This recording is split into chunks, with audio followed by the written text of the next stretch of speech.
नमस्ते Parit sir. तुमच्या orbiter जर्नीविषयी थोडीफार माहिती सांगा. नमस्ते राहुल. ऑर्बिटर मी 2014 साली ऍक्च्युली झालो. आधी करत होतो पूर्वी, तर ऍक्च्युली जी सिनियर नॅशनल ऑर्बिटरची एक्झाम असते ती मी 2014 ला पास आउट झालो. अहमदनगरला एक्झाम होती ती. त्या अहमदनगरला जाऊन ती एक्झाम 2-3 दिवसाचा कॅम्प करून नॅशनल ऑर्बिटरची एक्झाम पास झाल्यानंतर मी ऑफिशियली ASFचा ऑर्बिटर म्हणून काम करायला सुरुवात केली. त्याच्या आधी पूर्वी पण करत होतो, कारण ऑफिशियल ऑर्बिटर असे लायसन आपल्याकडे काय नव्हतं. मग आधी त्या स्टेट ऑर्बिटर ही नंतर कन्सेप्ट आली, त्या डायरेक्ट नॅशनल ऑर्बिटर अशीच होती. मग ती नॅशनल ऑर्बिटर एक्झाम पास झाल्यानंतर मी 2014 साली ती एक्झाम पास झाली आणि तिथून मी ऑर्बिटरचा प्रवास मला सुरू झाला. खरं कारण ऑर्बिटर क्षेत्रात येण्याचं पूर्वी भरत सर आहेत, कोल्हापूरचे आमचे डिस्ट्रिक्टचे असोसिएशनचे सेक्रेटरी भरत चौगुले सर, ते आता सध्या इंटरनॅशनल ऑर्बिटर आहेत. त्यांच्या हाताखाली मी काम शिकलो ऑर्बिटरचं आणि त्यानंतर मग त्यांच्या सांगण्यावरून ती एक्झाम दिली आणि ती एक्झाम पासआउट झाल्यानंतर मी ऑर्बिटरशिप तिथून माझा प्रवास सुरू झाला. मनीषा बुद्धुळे मंडळ म्हणून आमचं इचलकरंजीत मंडळ आहे, मी त्यामध्ये काम करतोय सध्या. माझे वडील तिथं अध्यक्ष आहेत. त्यांच्या बरोबर काम करत असताना बऱ्याच स्पर्धेचं ऑर्गनायझिंग करत होतो. फक्त कारण ऑर्गनायझिंग करताना तिथं ज्या आमच्या स्पर्धा होत्या तिथं बरेच सर ऑर्बिटर म्हणून येत होते. मग त्यांच्या हाताखाली काम करत करत शिकताना त्यांना असिस्टंट लागत होते. त्यांच्या हाताखाली मी असिस्टंट करताना ते ऑर्बिटरशिपची आवड झाली आणि तिथून माझं काम पण त्यांना आवडलं. ते बऱ्याच टुर्नामेंटला मला बोलवत असायचे असिस्टंट म्हणून मदतीसाठी. त्यानंतर त्यांनी मला ते एक्झाम देण्यासाठी प्रवृत्ती केला आणि ते एक्झाम देण्यास सांगितलं. तर मग मी ऑर्बिटरशिप चालू झाली माझी 2014 साली.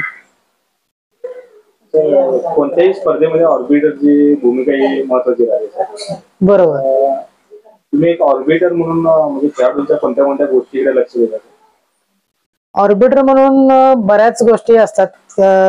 मेन ऑर्बिटर म्हटल्यानंतर पालकांचं, आता मोस्टली लहान जी प्लेयर्स खेळतात त्यांच्या पालकांचं लक्ष सगळं ऑर्बिटरकडे असतं, की तो डिसिजन व्यवस्थित देतोय की नाही किंवा त्यांच्या मुलांवर अन्याय होतोय का, हे लक्ष असते. कारण लहान मुलं बरेच त्यांच्या विरुद्ध काहीतरी निर्णय झाला की लगेच रडत बाहेर जातात.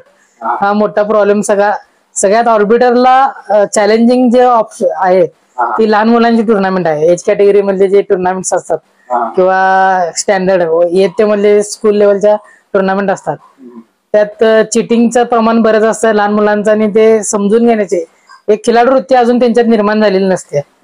त्यामध्ये ते इलिगल मूव्ह किंवा टच टू मूव्ह असे जे क्लेम्स असतात त्यामध्ये बरेच डिस्प्यूट निर्माण होतात आणि तिथं डिसिजन देणं हा ऑर्बिटरचा चॅलेंजिंग पार्ट असतो. त्यात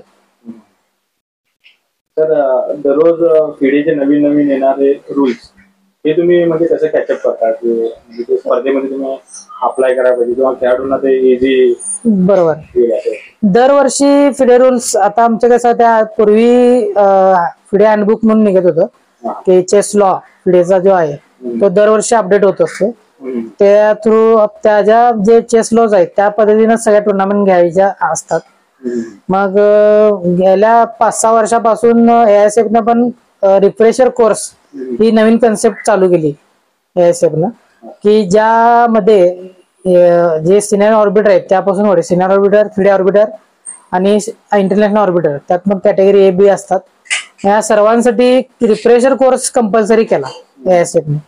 म्हणजे रिफ्रेशर कोर्स करतील त्यांनाच रेटिंग टुर्नामेंट मध्ये किंवा नॅशनल लेवलच्या टुर्नामेंट मध्ये ऑर्बिटरशिप करण्यास परवानगी मिळते.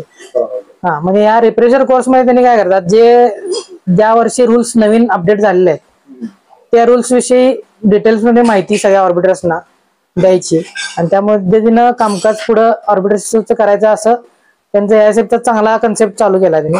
दरवर्षी त्यांनी रिफ्रेशर कोर्स जे एप्रिल-मे महिन्याच्या दरम्यान घेतात, की तिथून मग जे काय रूल्स नवीन अपडेट झाले असतील की त्याचे विश्लेषण करून किंवा त्याचे डिसिजन किंवा ASF न काय रूल्स किंवा टायब्रेक मध्ये काय चेंजेस केले असतील किंवा नवीन रूल कुठले अपडेट झाले असतील त्याची पूर्ण माहिती ते ऑर्बिटर पर्यंत पोहोचण्यासाठी एक कॉमन त्याने एक रिफ्रेशर कोर्स ठेवलेला असतो.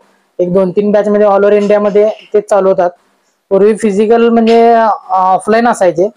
मग पहिला सुरुवातीला आम्हाला 2017 साली काय तर 18 चेन्नईला, मद्रासला होता.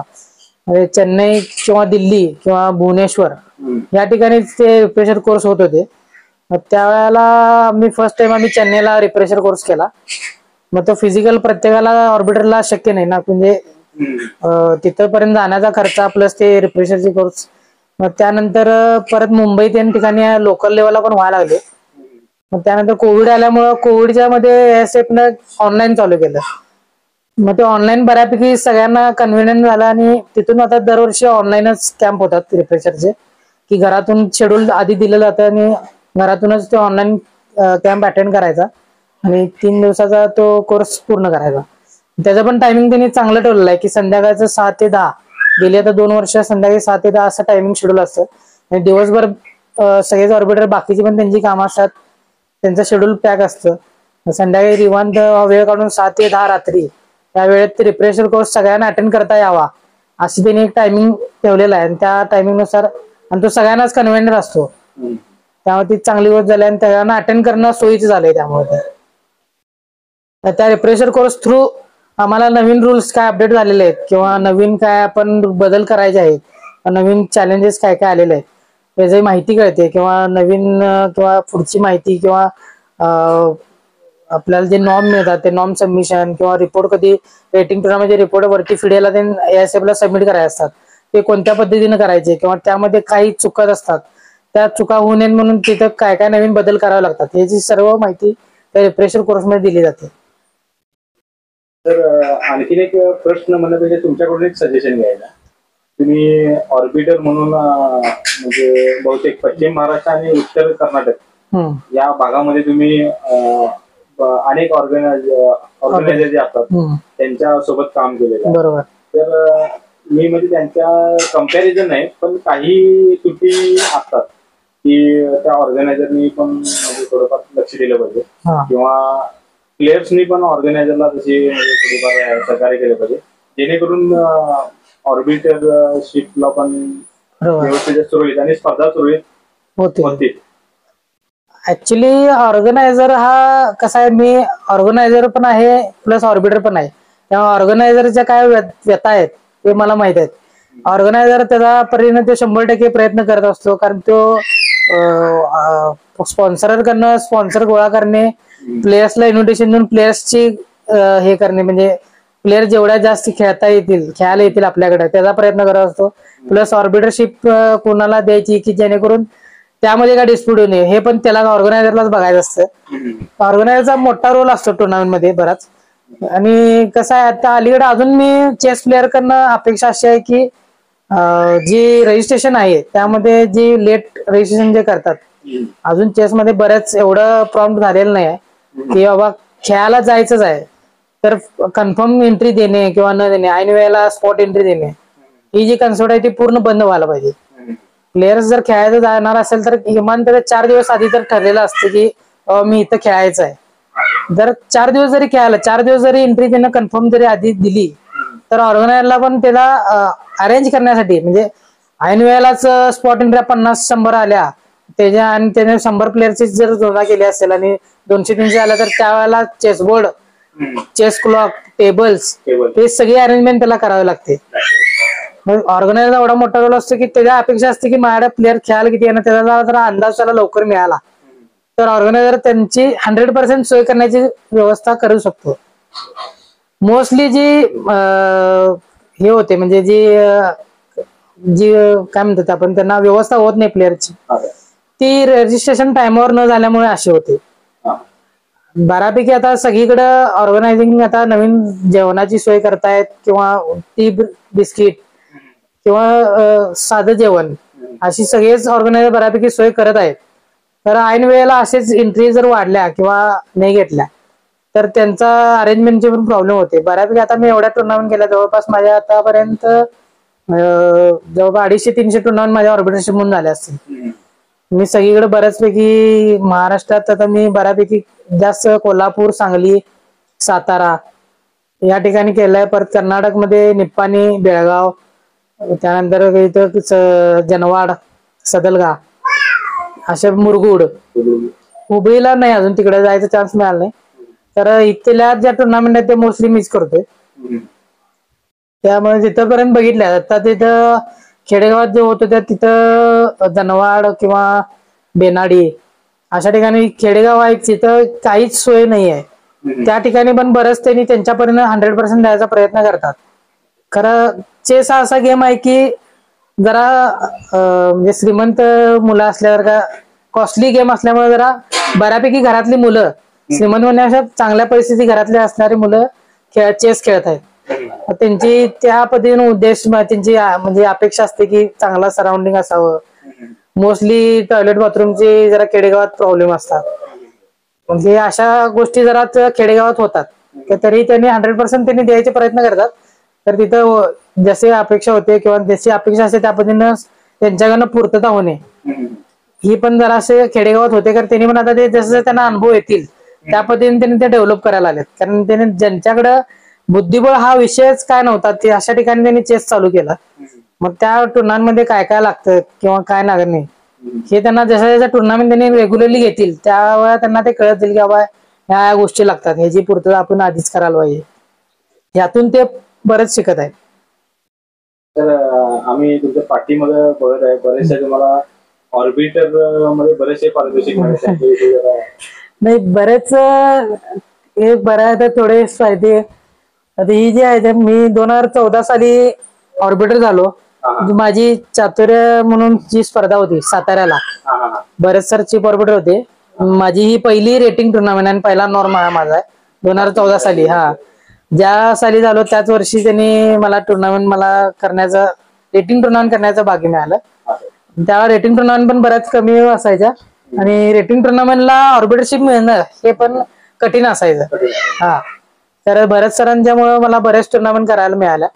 बाकी बरंच मला हा गावात आमच्या श्रमशक्ती युवकता सामाजिक सेवा संस्थेचा 2015 साली एक अवॉर्ड मिळाला की क्रीडा क्षेत्रात काम चांगलं करत असल्यामुळे त्याने एक माझा गौरव केला. बाकी काय स्पर्धेची काय सन्मान चिन्ह असं दिलेले आहे ती सगळी ट्रॉफीज. टोटल माझ्या आतापर्यंत 300च्या पुढे टुर्नामेंट झाल्या असेल सगळ्या. त्यामध्ये रेटिंग आल्या, नॉन रेटिंग आल्या, रेग्युलर, सिलेक्शन टुर्नामेंट, बरंच साऊथ झोन असतील अशा बऱ्याच टुर्नामेंट केल्यात. त्यामध्ये टोटल आतापर्यंत मी 16 रेटिंग टुर्नामेंट केले आहेत फिडेच्या. त्यापैकी 8 टुर्नामेंट मध्ये मी डेप्युटी चीफ ऑर्बिटर म्हणून काम केले. मी आता सिनियर नॅशनल ऑर्बिटर आहे तरी सुद्धा मला डेप्युटी चीफ ऑर्बिटर म्हणून काम करण्यास मिळालं. शक्यतो चीफ ऑर्बिटर आणि डेप्युटी चीफ ऑर्बिटर हे फिडे ऑर्बिटरच्या वरच्या लेवलचे असतात. तर सिनियर नॅशनल ऑर्बिटर शक्यतो रेअर असतात. तर मला 8 टुर्नामेंट मध्ये मिळालं की ते पण बरेच सरांचं आहे की बरेच सर माझ्यावर एवढा विश्वास ठेवतात की त्यांनी मला ते काम करण्याचं कॅपेबल असल्यामुळं असं त्यांनी मानतात आणि ते मी पूर्ण 100% देतो की त्यांनी माझं एवढं मी काम केलं. मागच्याच वर्षी मागच्या रिफ्रेशर कॅम्प मध्ये गोपाकुमार सर जे आहेत आमचे ऑर्बिटर ते आम्हाला ट्रेनर म्हणून असतात. त्यांनी कोचिंग कॅम्प मध्ये माझा कौतुक केलं की तुमचं काम चांगलं आहे. आणि कारण ते रेटिंग ऑफिसर पण आहेत आता सध्या आपल्या इंडियाचे. म्हणजे फिडे रेटिंग टुर्नामेंटचे ज्या फाईल्स असतात किंवा जे हे असतात ते पाठवायला लागतात रेटिंग टुर्नामेंट झाल्यानंतर. ते रेटिंग टुर्नामेंटचे फाईल गेल्याशिवाय आपले जे नवीन रेटिंग कमी जास्त जे प्लेयरचे झालेले असतात ते फिडेला अपडेट होत नसतात. मग त्यांना जे प्रॉपर ह्याच्यात जे फाईल पाठवायला लागतात ते सगळं मी प्रॉपर ह्याच्यात गेल्यामुळे त्यांनी माझं ते एक स्पेशल कौतुक केलं त्यांनी माझं की सिनियर नॅशनल ऑर्बिटर असून तुम्ही काम चांगलं करताय म्हणून. आणि ह्याच्या पाठीमागचं म्हणजे हे काम पक्कच किंवा चांगलं शिकण्या पाठीमागं माझा मित्र आहे विवेक सोनी म्हणून. मी बऱ्यापैकी त्याच्याकडनं शिकलेलो आहे आणि त्याची मदत माझी कायम होत असते. ऍक्च्युली विवेक सोनी माझ्यानंतर ऑर्बिटरशिप क्षेत्रात आला तर त्यानं कंटिन्युअस स्पर्धा किंवा करत गेला किंवा त्याच्या एक्झाम त्यानं दिल्या पुढच्या. तो आता सध्या इंटरनॅशनल ऑर्बिटर आहे. त्याची मला काय मदत आहे. तसंच मला ऑर्बिटर क्षेत्रात सांगलीचे दीपक वायचळ सर, पुण्याचे नितीन शेणवी सर यांचं कायम मला सहकार्य असतं. त्यांच्या अंडर पण काम केलेलं आहे. परत शिदोरे सरांच्या अंडर पण मी एक टुर्नामेंट मागच्या वर्षी मला मिळाली. अंडर 15 स्टेट सिलेक्शन होतं तिथं ते चीफ ऑर्बिटर म्हणून आले होते आणि मी तिथं डेप्युटी चीफ म्हणून होतो. तर आणखीन एक म्हणजे बरेचसे चेस प्लेअर आहेत ना त्यांच्यामध्ये ही एक संख्या आता फिडेने नवीन रेटिंग सिस्टीम अपडेट केली. बरोबर. मग त्याच्यामध्ये जे 1400 रेटिंगच्या खाली प्लेअर आला तर म्हणजे त्याचं भवितव्य कसं की अनरेटेड की रेटेड? नाही, आधी कसं होतं 1000च्या पुढे रेटिंग चालू होत होतं. आता ते फिडेनं त्यांचं रेटिंग अपडेट करून 1400च्या पुढे सगळ्यांना नेलेलं आहे. म्हणजे ज्यांचं रेटिंग 1400च्या 2000 पर्यंत आहे अशा रेटिंग प्लेअरचं फक्त रेटिंग अपडेट झालेलं आहे. जे ऑलरेडी 2000 क्रॉस केलेले आहेत त्यांचं रेटिंग जे आहे पूर्वीच आहे तेच राहणार आहे. मग यामध्ये कसं आहे, तुम्ही 1400च्या जर खाली आला आता अपडेट झाल्यानंतरचे जे रेटिंग आहे म्हणजे बाय डिफॉल्ट 1400च्या पुढे जे आहेत त्यांना रेटिंग चालू होणार. ज्या 1200 ज्या लेवल आहेत ते त्यांनी रेटिंग कॅल्क्युलेशन दिलेलं आहे त्यानुसार त्यांचं रेटिंग आता अपडेट झालेलं आहे. ते 1400च्या पुढचं आलेलं आहे त्यांना. जर एखादा जर प्लेअर गेम पडला किंवा रेटिंग कमी झाला आणि ते 1400च्या जर खाली आला तर तो नॉन रेटेड प्लेअर समजला जाईल. आधी कसं 1000च्या खाली आला तर नॉन रेटेड समजलं जायचं, आता तसंच 1400च्या खाली जर आला तर तो नॉन रेटेड समजलं जाईल. हा, रेटिंग जे चालू होणार आता नवीन प्लेअर ते 1400च्या आधीच पुढेच चालू होणार आहे. याचा खेळाडूला फायदा कसा म्हणजे? खेळाडूंना फायदा म्हणजे त्यांना रेटिंग आता कसं झालंय 1000 रेटिंग वरून 2000 पर्यंत क्रॉस करायला बऱ्याच टुर्नामेंट त्यांना खेळावं लागतात किंवा त्यांना जास्त ग्रोथ दाखवायला लागते किंवा बरेच त्यांना टफ झालं की रेटिंग कॅल्क्युलेशन वाढणं किंवा पर गेम रेटिंग किती वाढवणार. मग त्यासाठी ASF म्हणजे फिडेने हे केलं की ते मध्ये एजचा डिफरन्स होतो. लहान मुलं, मोठी जरा आणि एज वयस्कर राहतात. तुम्हाला कोणत्या प्लेअरनं बोलवल्यावरती सगळ्यात जास्त आनंद होतो? म्हणजे लहान मुलांनी बोलवल्यावरती म्हणजे ऑर्बिटर म्हणून बोलवतात त्यावेळेला की वयस्कर व्यक्तीने बोलवतात? असं काय नाही, लहान मुलांच्या कसं असतं त्यांचं एक कुतूहल असते की ऑर्बिटर नवीन जे लहान मुलं आहेत त्यांना ऑर्बिटर म्हणजे एक कसं असतं ते सगळ्या वर्गात प्रश्न विचारला आणि हात वरती करून उत्तर द्यायचं असं त्याचं उत्सुकता असते ना, असं त्यांची शंका दूर करण्यासाठी ते ऑर्बिटर म्हणून जोरात एकदम चेस टुर्नामेंटचा हॉल एकदम शांत असतो आणि एकदम लहान मुलं उठला ओरडतो ऑर्बिटर म्हणून. सगळ्या प्लेअरचं लक्ष त्याकडे जाते. सर अजून एक त्याचं ऑर्बिटर उच्चार असं होतं की ऑर्बिटर असं होतं? सर नाही, ऑर्बिटरच. ओके सर, चालतंय सर. खरंच सर ही माहिती तुम्ही सांगितली सर्व प्लेअर म्हणजे स्पर्धकापर्यंत ही माहिती पोहोचेल. बरोबर, चेस प्लेअर नक्कीच. Thank you sir.